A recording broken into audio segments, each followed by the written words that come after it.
My mom banned my kids from Thanksgiving, then asked me to pay.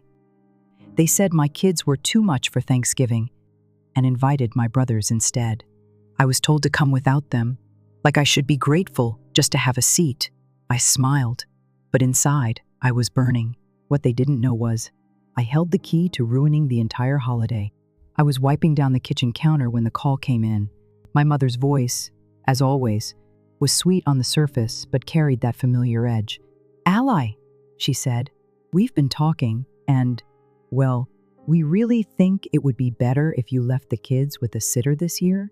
I froze. My hand gripped the edge of the counter, like it was the only thing keeping me upright. "Just my kids?" I asked, though I already knew the answer. She sighed, like I was the one being difficult. "You know how they can be. They're just energetic. And with everything going on, we want a calm dinner this year." I swallowed hard. Emma is 7. Lucas is 4. They're kids. Mom, not hurricanes. Well, Daniel and Sophie are bringing their boys, and you know how well-behaved they are. Quieter, more refined. There it was. Daniel, my older brother, the golden child, the one who could do no wrong, even when he did. And now, his children, her grandsons, were apparently the standard my kids failed to meet. "It's not personal," she added quickly. "We just want things to be peaceful." I clenched my jaw so tightly it hurt. This wasn't just about Thanksgiving. It never was. It was about how they'd always treated my kids like second-class citizens, skipping Emma's dance recitals, forgetting Lucas's birthday, while Daniel's kids got front-row seats, extra presents, and all the praise. I tried to keep my voice steady. "So, to be clear, Daniel's kids are invited. Mine aren't." "Ally, don't be dramatic," she snapped. "You and Liam are still invited." I let out a short, bitter laugh. "But not the two people I love most in this world." She didn't respond. "Forget it," I said quietly. "If my kids aren't welcome, then neither am I." Silence. Then a sharp exhale, like she was the one wounded. "Suit yourself." The line went dead. I stood there for a moment, staring at my phone like it might rewind time if I held it tightly enough. In the next room, I could hear my kids giggling as they built a pillow fort, completely unaware that their grandparents, the ones they adored, had just cast them aside.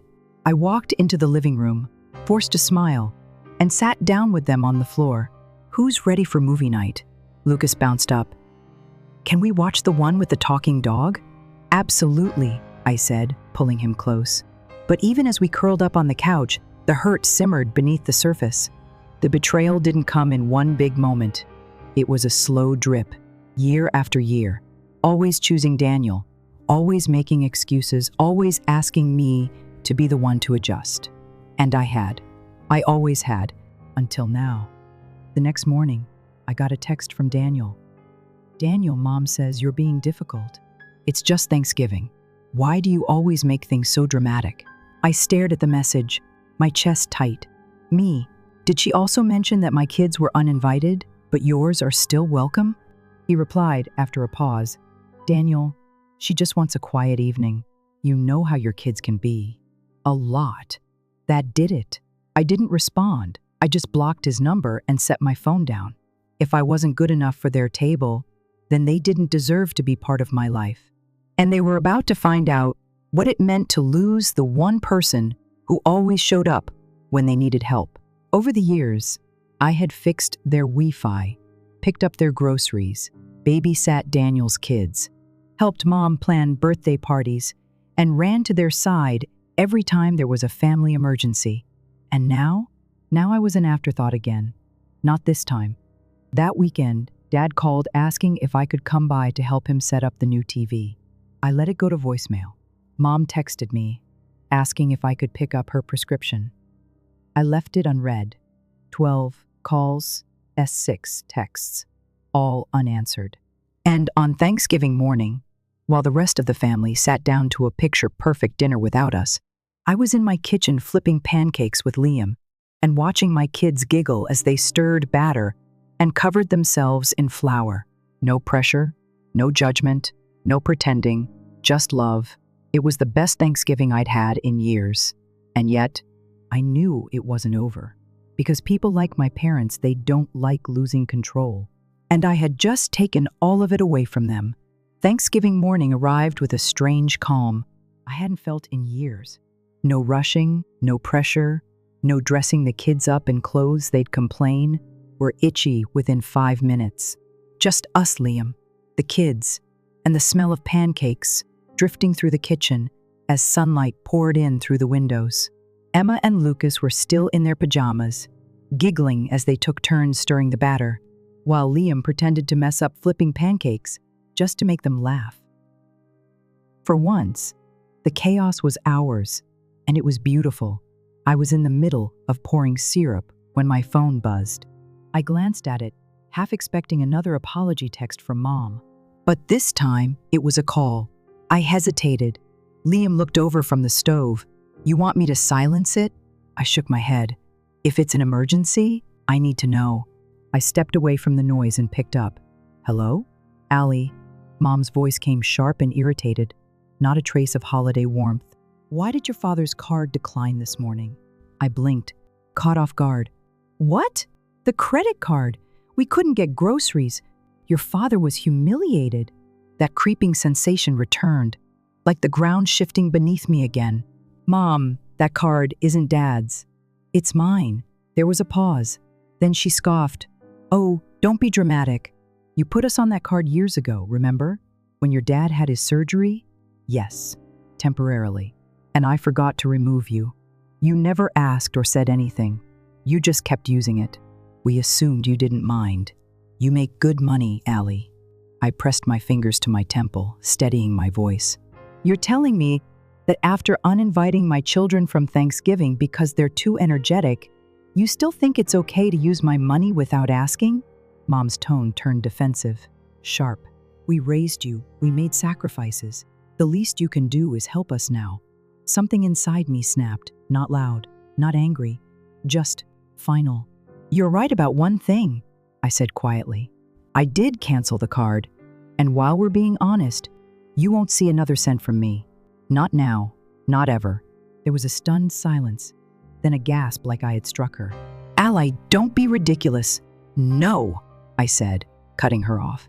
"And don't expect Christmas gifts, birthday gifts, nothing. You made your choice when you made my kids feel unwanted. I'm making mine now." She didn't try to stop me. She just hung up. I stood there, phone still in hand, the dull hum of the refrigerator suddenly deafening. A moment later, Emma ran in, her cheeks flushed from laughter. "Mom!" Lucas put pancake batter on his nose. I laughed, really laughed, and it surprised me. I crouched down, hugged her close, and whispered, "You, sweetheart, are exactly who I want to spend Thanksgiving with." The rest of the day passed like a dream. We played board games, watched movies, built forts, and didn't glance at the clock once.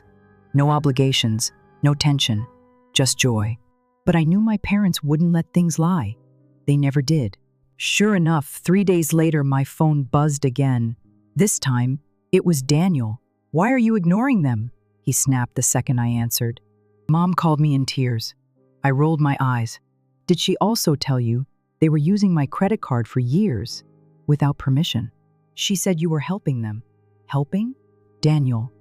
They racked up thousands without asking, and after treating my kids like second-class citizens." "But sure, let's act like I'm the villain," he sighed. "Look, I get you're upset, but cutting them off completely? That's extreme. You mean like telling me my kids weren't welcome at Thanksgiving? That kind of extreme? They just wanted a calm dinner, Ally. You know how your kids can be. A lot. And there it was. The word that boiled my blood. A lot. As if they were burdens instead of blessings. As if their laughter and energy were something to endure rather than cherish. "They can use my money," I said coldly, "but not my children." "Got it." He was quiet, then tried a different angle. "Maybe just send them a little help each month, set a limit, so no one suffers." I laughed. "You want me to pay them to disrespect my family? Not happening."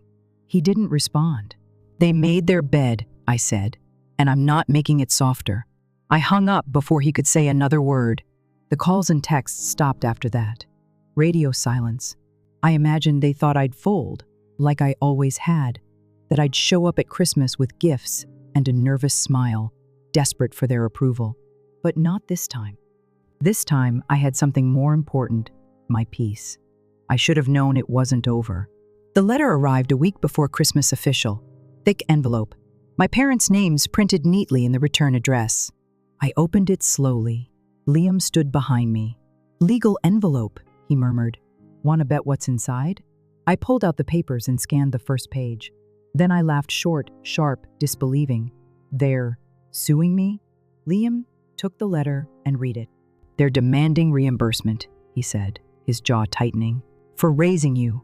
Food, clothes, school supplies, medical bills. They want $78,542, I said, my voice shaking with something between fury and astonishment. "This isn't about money," Liam muttered. "It's about control." I nodded. "And it's time they learned I don't play by their rules anymore." Thanksgiving came and went without a single call, text, or knock at the door. I half expected some kind of olive branch, a last-minute "we miss you" or "bring the kids." After all, but no, silence. At first, it stung more than I wanted to admit. But by the end of the week, something shifted. I realized how much calmer our home had become. No rushing, no guilt, no fake smiles to keep the peace. Still, deep down, I knew it wasn't over. People like my parents didn't just walk away quietly.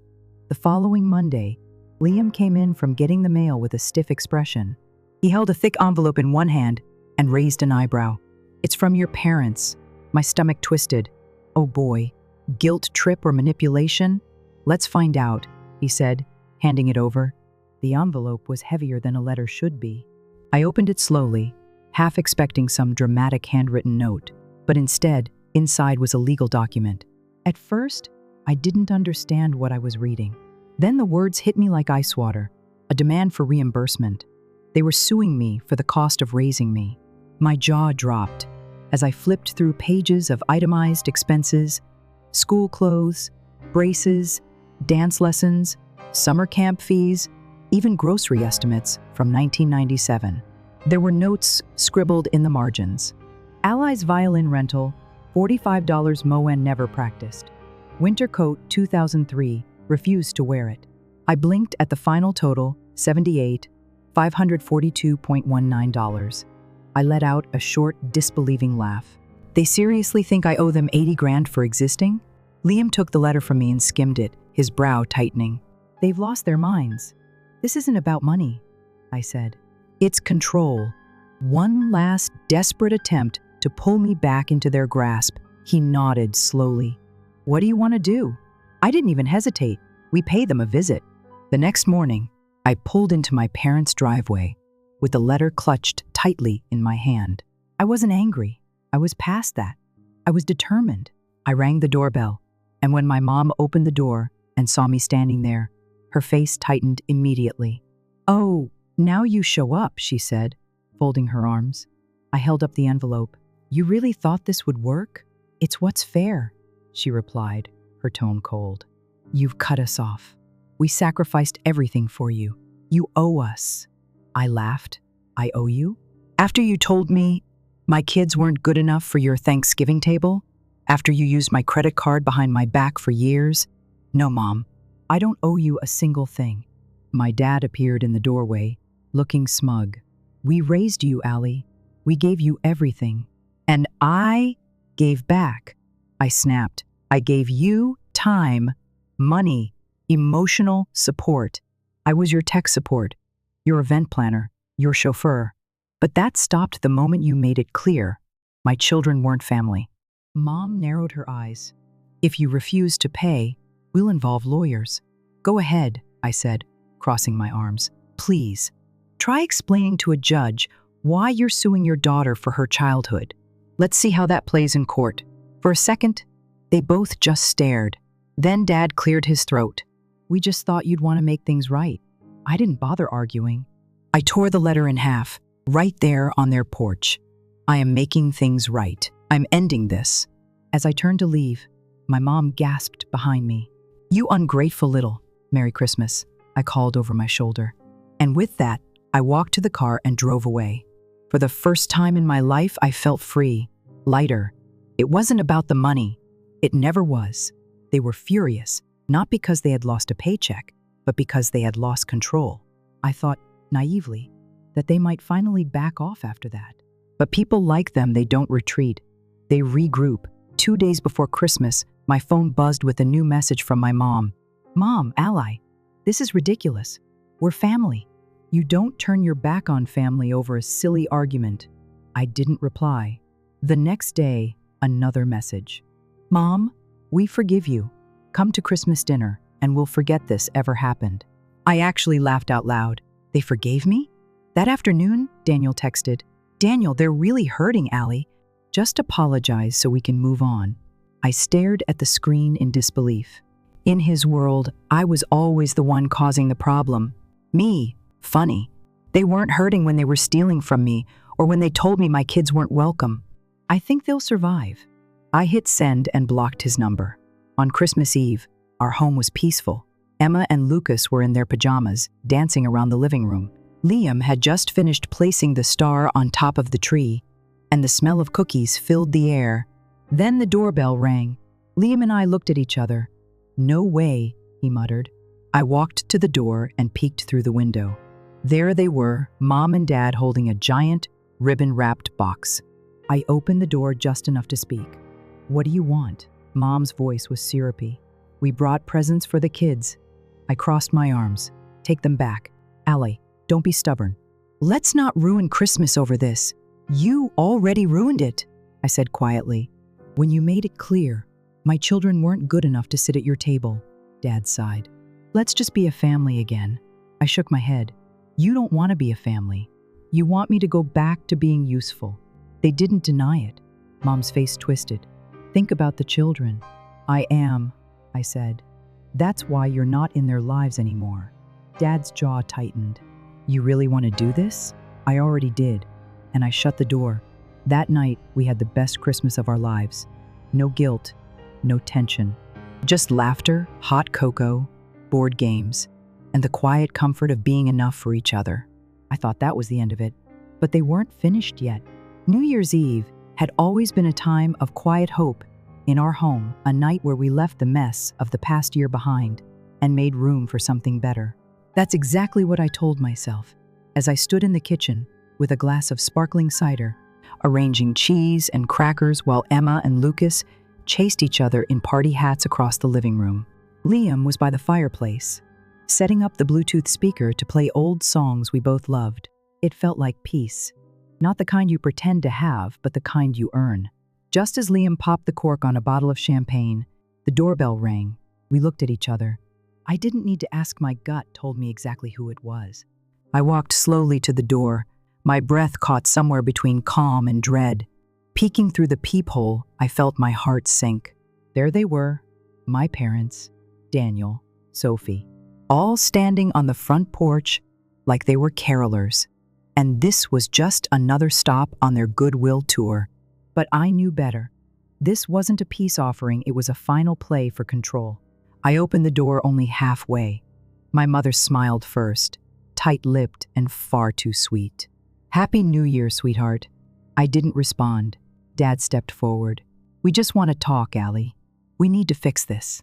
Behind him, Daniel stood with his arms crossed like I was the unreasonable one. Sophie shifted awkwardly but said nothing. I stared. "Fix what, exactly?" Mom's voice dripped with false concern. "We're worried about the kids, about what this tension is doing to them." That was rich. "You weren't worried about them when you banned them from Thanksgiving," I replied, my tone flat. Daniel cut in. "Ally, come on, be reasonable. They're your parents." I crossed my arms. "And Emma and Lucas are my children." Mom glanced at Daniel, then back at me. "We've spoken to a lawyer." My stomach turned to stone. "We're exploring our rights," she continued, "as grandparents." There it was. I felt like I'd been punched. The cold January air wrapped around me, but it wasn't half as chilling as what I'd just heard. "You think a court is going to force me to let you back into my kids' lives?" I said slowly. "After everything? We just want what's fair," Dad said stiffly. "Fair?" I laughed, bitter and sharp. Fair would have been treating all your grandchildren with love. Fair would have been not using my credit card behind my back. Fair would have been not trying to charge me for my own childhood. Sophie whispered something to Daniel, but he didn't respond. I pulled my phone from my pocket. I have every text, every voicemail, every accusation. If you try this, if you go to court, I will bury you in truth. There was silence. Then Mom's face twisted. This isn't you, Allie. You're not like this. No, I said. I wasn't, but I am now. I stepped back and closed the door firm, but not slammed. Just enough to end the conversation without turning it into a performance. Inside, Liam handed me my cider and wrapped his arm around me. Well, he asked. They're scared, I said. They should be. We didn't hear from them again. The silence that followed wasn't just quiet, it was cleansing. For the first time in years, I wasn't waiting for the next guilt trip, the next favor disguised as affection. I focused on my children, on Liam, and on this new life I was building without the weight of family politics. In the spring, Emma won a small award at school for a poem she wrote about kindness. I cried in the car after the ceremony, not because of the ribbon, but because she wrote, "My mom is strong like a tree. She keeps us safe, even when the wind is loud." Lucas learned to ride his bike without training wheels that same week. He fell twice, scraped his knee, and still got back on with a grin that stretched ear to ear. And me? I was healing in real time. I started saying no more often, not out of bitterness, but out of understanding that boundaries are not punishments. They are protection. Liam and I started volunteering on Saturdays at a community center downtown. Nothing fancy, just helping organize books or prep sandwiches.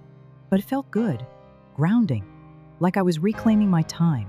One evening, as I tucked Lucas into bed, he looked up at me and asked, "Mommy, why don't we see Grandma and Grandpa anymore?" I paused, heart heavy but clear. "Because sometimes grown-ups make choices that aren't kind," I said gently. "And it's my job to make sure you're always around people who treat you with love." He nodded sleepily. "Like you and Daddy." "Yes, sweetheart. Like us." He drifted off, his small hand still holding mine. I stayed beside him for a while, watching the rise and fall of his chest, thinking about the road we'd taken. The pain, yes, but also the freedom. The strength it had taken to walk away. To anyone reading or listening who's ever been made to feel like you had to earn love, like your boundaries were unreasonable, like your worth depended on being useful, I want to say this: you are not selfish for saying no. You are not wrong for wanting peace. You are not ungrateful for choosing yourself and the family you're building now. Sometimes, the bravest thing we can do is step away, not to burn bridges, but to stop setting ourselves on fire to keep others warm. Have you ever had to make that choice? To choose peace over pleasing? I'd love to hear your story. And if no one has told you today, I'm proud of you. Spring crept in slowly, softening the edges of winter with warm breezes and budding trees. I found myself waking up earlier these days, not out of anxiety or responsibility, but out of peace. The kind of peace that settles into your bones when you finally stop chasing approval that was never yours to earn. It had been months since I'd last heard from my parents. No calls, no texts, not even one of those passive-aggressive emails they used to send when they wanted something. And truthfully, I hadn't missed them, not in the way I thought I would. What I missed more was the version of me who had once believed their love was unconditional. I sat on the porch that morning, coffee in hand, watching Emma and Lucas race each other through the grass. Their laughter echoed through the yard, blending with the rustling leaves and chirping birds. Beside me, Liam handed me a folded note. A delivery had come while I was out. The envelope was cream-colored, with no return address, but the handwriting was unmistakable. My stomach twisted. I opened it slowly. Inside was a short letter, scrawled in my mother's careful cursive. No apology, no acknowledgement, just a brief statement about a family gathering happening in June for Daniel's oldest son's graduation. "We'd like you to be there," it read. "It's time to move on." I let out a long breath. There it was. Not a reconciliation, not a bridge, just another demand. Another opportunity for them to pretend nothing. had ever happened as though years of favoritism, manipulation, and emotional neglect could be swept under the rug because it's time. But time doesn't erase wounds. It reveals who's willing to heal and who just wants to pretend the damage never existed. Later that day, I showed the note to Liam. He didn't say much. He didn't have to. His eyes said it all. He knew the weight behind those words, knew how many times I'd folded myself into smaller and smaller shapes, trying to make room at a table that was never meant for me. "You going?" he asked gently. I shook my head. "No, I'm not going backward." Instead, we planned our own trip a weekend away, just the four of us, up north where the lakes were still quiet and the air smelled like pine and promise. That weekend, we skipped stones, roasted marshmallows, and watched the stars blink awake one by one. And in the stillness of the night, with Emma curled beside me and Lucas humming in his sleep, I realized something. I had created the family I'd always wanted. It didn't look like the one I was born into. It wasn't built on hierarchy or guilt or keeping score. It was made of laughter, of effort, of showing up even when it wasn't convenient. My kids would never wonder if they were good enough for my love. They'd know it in every hug, every bedtime story, every whispered "I'm proud of you." In early summer, I started writing again, something I hadn't done in years. Just small stories at first, mostly for myself. But eventually, I found myself sharing them in a blog, connecting with other women, some younger, some my age, and many older who'd been through their own versions of heartbreak and healing. Some had controlling parents, others had been the black sheep. Some had cut ties decades ago and still carried the weight of it. One woman wrote to me, "I'm 67 years old, and I only just realized I didn't have to keep sacrificing myself to be loved." I wept reading her words. Because that's what it had always been about, hadn't it? Love, or at least the illusion of it, and how far we'll go to hold on to even a thread of it, no matter how frayed or fragile. Months passed. The kids grew taller, louder, funnier. Liam and I danced in the kitchen more. We took more walks. I taught Emma how to braid bread, and Lucas how to skip rocks without hurting his arm. And every now and then, a letter or message would come from my parents, each one softer than the last, as if they were slowly realizing the price of what they'd lost. But I didn't respond, not because I hated them, but because I loved myself too much to go back. One afternoon, as we were walking by the lake, Emma slipped her hand into mine. "Mom?" she asked, looking up at me. "Do you think we'll ever have a big family again? Like, with Grandma and Grandpa and stuff?" I paused. The breeze caught her hair, and she squinted into the sunlight. "I think," I said slowly, "that family isn't always about who shares your blood. It's about who shows up, who chooses you. And sometimes, the best families are the ones we build ourselves." She seemed to think about that, then nodded. "I'm glad you chose us," she whispered. I smiled, blinking back tears. "Me too, sweetheart." That night, after the kids were asleep, I sat at my desk and began writing again. Not just for myself this time, but for every woman who had ever been made to feel small, invisible, or unworthy in her own family.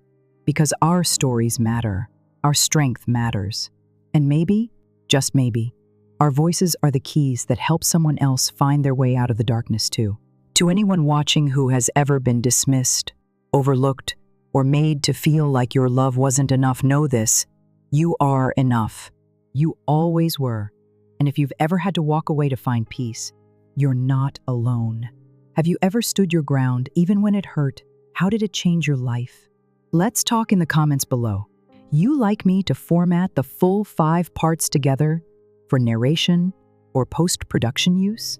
One of the most powerful lessons in this story is the importance of knowing your worth, even when it means standing up to the people who raised you. For many of us, especially those in our later years, it can be difficult to break away from long-standing roles within the family. We are taught to forgive, to keep peace, and to put others first, especially when it comes to our parents or siblings. But sometimes, peace comes not from keeping quiet, but from setting boundaries that protect our hearts and those we love most. This story reminds us that love without respect is not true. Love, it's control disguised as care.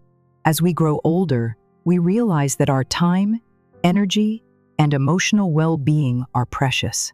We must surround ourselves with people who treat us with kindness, not obligation. And sometimes, the bravest thing we can do is walk away from a table that no longer has a seat for us. Healing doesn't always mean reconciliation. Sometimes it means creating a new path forward, where love is freely given, not earned through sacrifice. You deserve a life filled with dignity, respect, and chosen peace at any age.